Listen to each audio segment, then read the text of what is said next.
Adelante, diputado. Compañeros diputados, compañeras diputadas, yo creo que lo que tenemos que exponer aquí es, cuando se construyen políticas públicas, como en todos lados, se deben de construir en base a evidencias. Yo creo que no tanto en suposiciones o en reclamos añejos. Voy a partir de dos análisis. Uno que es exógeno, es externo, que me parece que marca mucho la influencia de la política de austeridad que hoy vive el mundo entero, no solamente México. Y es que el Fondo Monetario Internacional y el Banco Mundial han presionado fuertemente a las economías para que en sus políticas económicas implementen políticas de una fuerte austeridad.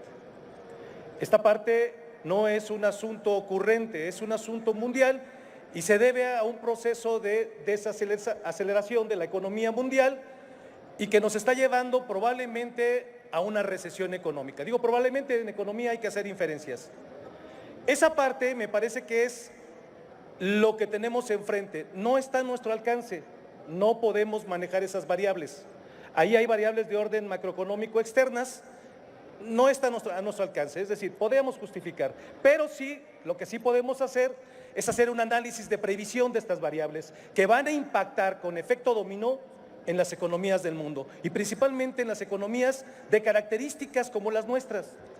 Esa es una parte que hay que poner atención. Cuando nosotros decimos que está sobreestimado el presupuesto o el análisis de la ley de ingreso, me parece que parte de lo que estamos diciendo es, ojo, es probable que no nos alcance. Estamos advirtiendo, no quiere decir que estemos en contra de lo que ahí está, es más, hay muchas cosas en las que coincidimos, pero me parece que hay que tomar mucha atención en esa parte. Por lo tanto, tenemos una política mundial que está incidiendo en nuestro país de carácter austero, pero tenemos reformas que implican gasto. Hemos hecho una cantidad de reformas que van a implicar gasto. Ahí hay como que no hay una correlación. Segundo, no vemos reflejado en esta ley de ingresos políticas suficientemente fuertes para la evasión y la elusión. Es decir, en el caso de la elusión, probablemente nos hace falta todavía fortalecer el tema de los paraísos fiscales o estas planificaciones fiscales agresivas que aprovechan los vacíos que todavía permanecen en nuestras leyes. Esa parte me parece que tiene una ausencia y eso nos puede llevar a problemas de recaudación. No vemos suficientemente una ampliación en la base del contribuyente. Técnicamente podríamos decir que esta ley de ingresos se asemeja en mucho, y voy a cerrar con eso más adelante, a la del 2018. El problema que se ha señalado aquí de la recaudación, que tiene que ver con estos ingresos federales para los fondos, me parece que es importante también decirlo.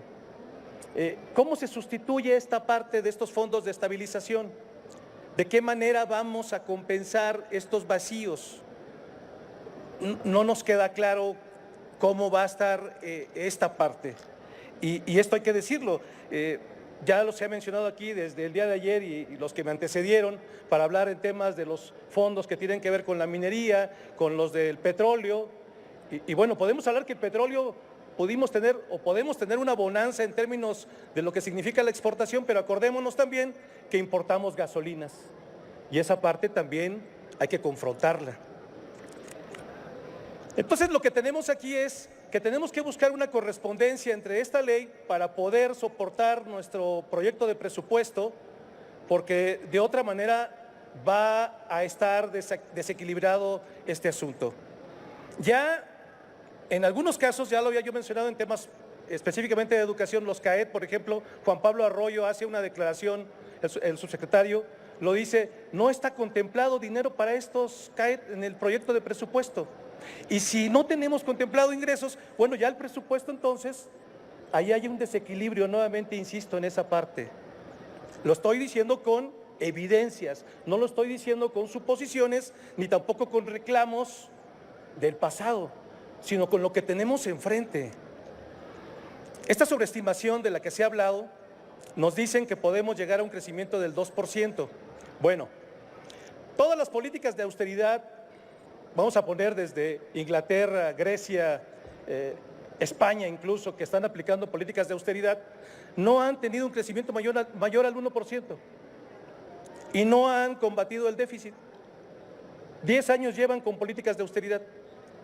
Necesitamos una política de incentivos que pueda dar incentivos económicos para que se genere inversión.